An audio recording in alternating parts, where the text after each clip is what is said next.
ವಿಧಾನಸಭಾ ಅಧಿವೇಶನ ನಡೆಯುವಂಥದ್ದು ಬಿಲ್ಗಳಿಗೆ, ಪ್ರಮುಖವಾಗಿ ವಿಧಾನಸಭೆ ಪಾರ್ಲಿಮೆಂಟ್ ಇರೋದು ಬಿಲ್ ಮಾಡೋಕ್ಕೋಸ್ಕರ ಮೊದಲ ಆದ್ಯತೆ.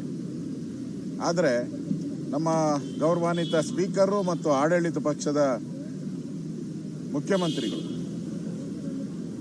ವಿಧಾನಸಭೆಯಲ್ಲಿ ಚರ್ಚೆ ಮಾಡೋಕ್ಕೆ ಅವಕಾಶ ಕೊಡಲಿಲ್ಲ. ಯಾವುದೋ ಸಣ್ಣ ನೆಪ ಒಡ್ಡಿ ಆ ಬಿಲ್ನ ಚರ್ಚೆಗೆ ಅವಕಾಶ ಮಾಡಿಕೊಡ್ದೆ. ಮಾಧ್ಯಮ ಮತ್ತು ಸೋಷಿಯಲ್ ಮೀಡಿಯಾ ಜನಗಳು ಯಾವುದೇ ವಿಚಾರ ಮಾತಾಡಿದ್ರು ಅವ್ರ ಮೇಲೆ ಕೇಸ್ ಹಾಕ್ಬೋದು. ಅಷ್ಟು ಕಾನೂನುಗಳನ್ನು ತಂದಿದ್ದೀರ.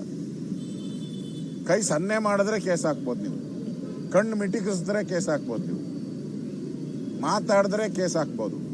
ಆ ರೀತಿಯಾದಂಥ ಎಮರ್ಜೆನ್ಸಿ 1975ನೇ ಇಸ್ವಿಯಲ್ಲಿ ಎಮರ್ಜೆನ್ಸಿ ತಂದಾಗ ಇಂದಿರಾ ಗಾಂಧಿಯವರು ಯಾವ ಕುತಂತ್ರವನ್ನು ಮಾಡಿದ್ರು, ಅದೇ ಕುತಂತ್ರವನ್ನು ಸಿದ್ದರಾಮಯ್ಯನವರ ನೇತೃತ್ವದಲ್ಲಿ ಇವತ್ತು ಮಾಡ್ತಾ ಇದ್ದಾರೆ.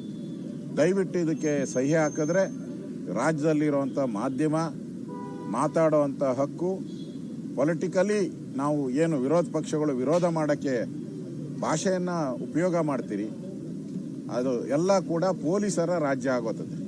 ಪೊಲೀಸರು ಸರ್ಕಾರದ ಚಿತಾವಣೆ ಮೇಲೆ ಯಾರ ಮೇಲೆ ಬೇಕಾದರೂ ಕೇಸ್ ಹಾಕ್ಬೋದು, ಎಲ್ಲರನ್ನೂ ಜೈಲಿಗೆ ಕಳಿಸ್ಬೋದು. ಹಿಂಗಾದರೆ ಪ್ರಜಾಪ್ರಭುತ್ವ ಎಲ್ಲಿ ಉಳಿಯುತ್ತೆ?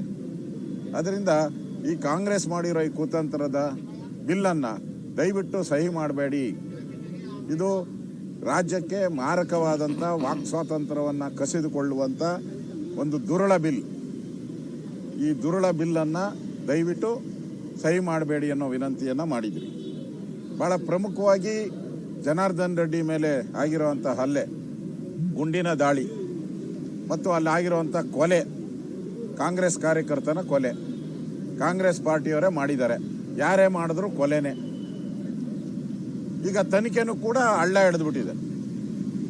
ಯಾರು ಚಿತಾವಣೆ ಮಾಡಿದ್ರು, ಯಾರು ಇದರಿಂದ ಇದ್ದಾರೆ, ಅವ್ರನ್ನ ಯಾರು ಅರೆಸ್ಟೇ ಮಾಡಿಲ್ಲ.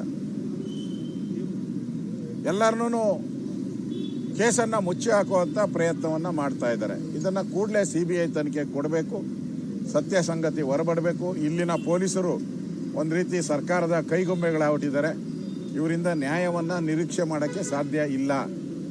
ಆದ್ದರಿಂದ ಈ ಕೇಸನ್ನು CBIಗೆ ಕೊಡಬೇಕು ಅಂತೇಳಿ ಗವರ್ನರ್ಗೆ ವಿನಂತಿಯನ್ನು ಮಾಡಿದಿರಿ. ಇನ್ನು ಕೋಗಿಲು ವಿಚಾರವಾಗಿ ಸತ್ಯಶೋಧನಾ ಸಮಿತಿ ಇವತ್ತು ವರದಿಯನ್ನು ಕೊಟ್ಟಿದ್ದಾರೆ. ಸನ್ಮಾನ್ಯ ವಿಶ್ವನಾಥ್ ಅವರು ಆ ಸ್ಥಳಕ್ಕೆ ಹೋಗಿ ಕಳೆದ 1 ವಾರಗಳ ಕಾಲ ಅಧ್ಯಯನ ಮಾಡಿ ದಾಖಲೆಗಳನ್ನು ಸಂಗ್ರಹ ಮಾಡಿ ಇವತ್ತು ಕೊಟ್ಟಿದ್ದಾರೆ. ನಾವು ಗವರ್ನರ್ಗೂ ಕೇಳಿದ್ದೀವಿ. 36 ಲಕ್ಷ ಜನ ವೇಟಿಂಗ್ ಮಾಡ್ತಾ ಇದ್ದಾರೆ. ದುಡ್ಡು ಕಟ್ಟಿ 50,000 ಕಟ್ಟಿದ್ದಾರೆ, 1 ಲಕ್ಷ ಕಟ್ಟಿದ್ದಾರೆ, ಕೆಲವರು 10 ಲಕ್ಷ ಕಟ್ಟಿದ್ದಾರೆ. 36 ಲಕ್ಷ ಜನ ವೆಯ್ಟಿಂಗ್ ಮಾಡ್ತಾ ಇರೋರು ಬಿಟ್ಬಿಟ್ಟು ಯಾವುದೋ ಕೇರಳದ ಕೋಗಿಲೆ ಕೂಗಿತು ಅಂತೇಳಿ, ಕೇರಳದ ಕೋಗಿಲೆ ಕೂಗಿದ್ಕೋಸ್ಕರ ಇಲ್ಲಿ ನಮ್ಮ ಕೋಗಿಲೆಗಳೆಲ್ಲ ಬಾಯಿ ಮುಚ್ಕೊಂಬಿಟ್ಟವೆ. ನಮ್ಮ ರಾಜ್ಯದಲ್ಲಿ ಇರ್ತಕ್ಕಂಥ ಕಾಗೆಗಳೆಲ್ಲ ಬಾಯಿ ಮುಚ್ಕೊಂಬಿಟ್ಟವೆ.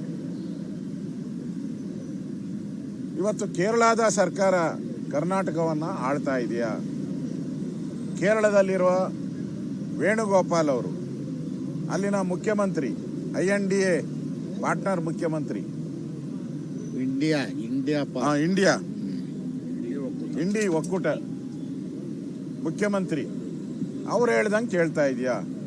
ನಮಗೆ ಆಶ್ಚರ್ಯ ಆಗೋದು, ಈಗಾಗಲೇ ಆನೆ ತುಳಿದಿದ್ಕು ಕರ್ನಾಟಕದ ಆನೆ ಅಂತ ಹೇಳಿ 30 ಲಕ್ಷ ಕೊಟ್ರಿ. ಅಲ್ಲಿ ಮನೆ ಬಿದ್ದೋಯ್ತು ಅಂತೇಳಿ ಅಲ್ಲಿ 10 ಕೋಟಿ ರೂಪಾಯಿ ಹಣವನ್ನು ಬಿಡುಗಡೆ ಮಾಡಿದ್ದೀರಾ. ಈಗ ಕೋಗಿಲು ಅಲ್ಲಿ ಕೇರಳದವರು ಯಾರೋ ಬಾಂಗ್ಲಾದೇಶದವ್ರು ಇದ್ದಾರೆ ಅಂತೇಳಿ, ಅವ್ರ ಪರವಾಗಿ ನಾನು ಧ್ವನಿ ಎತ್ತಿದ್ದೀನಿ ಅಂತ ಮತ್ತೊಮ್ಮೆ ಟ್ವೀಟ್ ಮಾಡಿದ್ದಾರೆ ಮುಖ್ಯಮಂತ್ರಿ. ನಾನು ಮುಸ್ಲಿಮರ ಪರವಾಗಿ ಯಾವುದೇ ರಾಜ್ಯ ಇದ್ರೂ ಧ್ವನಿ ಎತ್ತೋನೆ ಅಂತ ಹೇಳಿದ್ದಾರೆ, ಅವ್ರು ಸ್ಟೇಟ್ಮೆಂಟ್ ಮಾಡಿದ್ದಾರೆ. ಹಂಗಾರೆ ನಮ್ಮ ರಾಜ್ಯದಲ್ಲಿರುವಂಥ ಕಾಂಗ್ರೆಸ್ ಸರ್ಕಾರ ಅವರ ಕೈಗೊಂಬೆನಾ? ಕೇರಳದ ಕೈಗೊಂಬೆನಾ? ಕರ್ನಾಟಕದಲ್ಲಿ ನಿಮ್ಮನ್ನು ಎಲೆಕ್ಟ್ ಮಾಡಿರೋದು ರಾಜ್ಯದ ಪರವಾಗಿ ಮಾತಾಡಿ ಅಂತ. ಇವತ್ತು ರಾಜ್ಯದಲ್ಲಿ ಕನ್ನಡಕ್ಕೆ ಅವಮಾನ ಮಾಡ್ತಾ ಇದ್ದಾರೆ. ಕೇರಳ ರಾಜ್ಯದಲ್ಲಿ ಅಲ್ಲಿನ ಭಾಷಾ ನೀತಿ ಏನಿದೆ ಅದನ್ನು ವೈಲೇಟ್ ಮಾಡ್ತಾ ಇದ್ದಾರೆ. ಸಂವಿಧಾನದ ಅಡಿಯಲ್ಲಿ ಏನು ನಮಗೆ ಅವಕಾಶಗಳಿತ್ತು ಮಾತೃಭಾಷೆಗೆ, ನರೇಂದ್ರ ಮೋದಿಯವರು ಮಾತೃಭಾಷೆಗೆ ಎಲ್ಲ ರಾಜ್ಯಗಳು ಅವಕಾಶ ಕೊಡಬೇಕು ಅಂತ ನರೇಂದ್ರ ಮೋದಿಯವರು ಪದೇ ಹೇಳ್ತಾ ಇದ್ದಾರೆ ಎಲ್ಲ ಸ್ಪೀಚಲ್ಲೂ ಕೂಡ. ಆದರೆ ಕೇರಳ ಸರ್ಕಾರ ದಮನ ನೀತಿ ಅಂದ ಅಲ್ಲಿರುವಂಥ ಕನ್ನಡಿಗರಿಗೆ. ಅದು ಕಾಸರಗೋಡಲ್ಲಂತೂ ಬಹುಸಂಖ್ಯಾತರು ಕನ್ನಡಿಗರು, ಅವ್ರ ಮೇಲೆ ದೌರ್ಜನ್ಯ ಮಾಡ್ತಾ ಇದ್ರು. ಇಲ್ಲಿನ ಮುಖ್ಯಮಂತ್ರಿ ಬಾಯಿ ಮುಚ್ಕೊಂಡು ಒಂದು ಪತ್ರ ಬರೆದ್ಬಿಟ್ಟು ಒಂದು 4 ಲೈನು, ಸಂವಿಧಾನದ 4 ಲೈನು 29, 30 ಅದೇನೇನೋ ಮೆನ್ಷನ್ ಮಾಡಿಬಿಟ್ಟು ಕೈ ಕಟ್ಕೊಂಡು ಕೂತಿರೋ ದಮ್ಮಿಲ್ವಾ ನಿಮಗೆ? ಅವ್ರು ಬುಲ್ಡೋಜರ್ ಸರ್ಕಾರ ಅಂತ ಹೇಳಿದ್ರಲ್ಲ ಕರ್ನಾಟಕವನ್ನ, ನೀವು ಹಂಗೆ ಹೇಳಕ್ಕೆ ಆಗಲ್ವಾ? ಕೇರಳ ಬುಲ್ಡೋಜರ್ ಸರ್ಕಾರ ಅಂತ ಹೇಳಕ್ಕೆ ಏನು ನಿಮಗೆ ಏನು ತಡೆ ಬಂದಿರೋದೇನು? ನಿಮ್ಗೆ ಯಾರು ತಡೆದಿದ್ದಾರೆ? ನಿಮ್ಮ ಪಾರ್ಟ್ನರ್ ಅಲ್ಲ ಅವರು.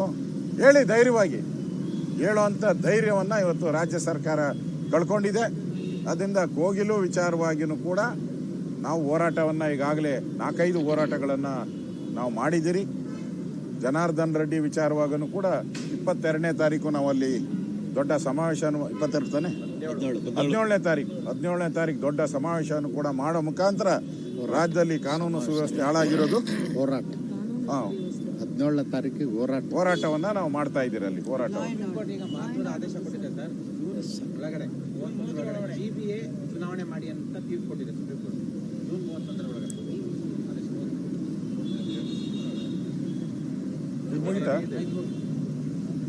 ನಾವು ಬಿಜೆಪಿ ಮೊದಲಿಂದನೂ ಚುನಾವಣೆ ಮಾಡಿ ಅಂತಾನೆ ಹೇಳ್ತಾ ಇದ್ದೀವಿ.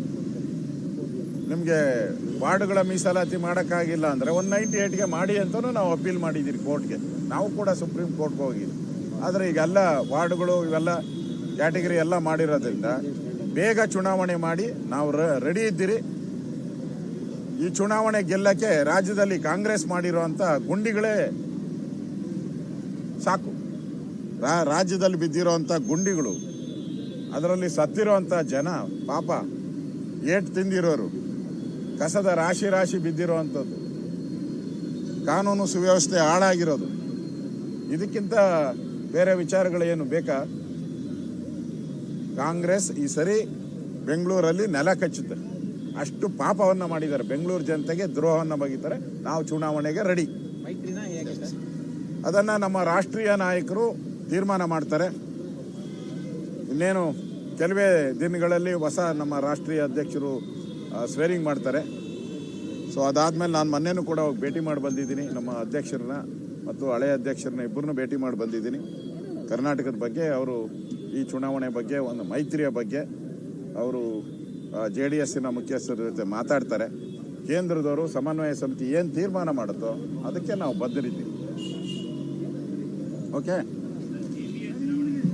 ಹೇಳಾಯ್ತು ಸಾಕಲ್ಲ. ಇಂಗ್ಲೀಷ್. ಮಾನ್ಯ ರಾಜ್ಯಪಾಲರನ್ನ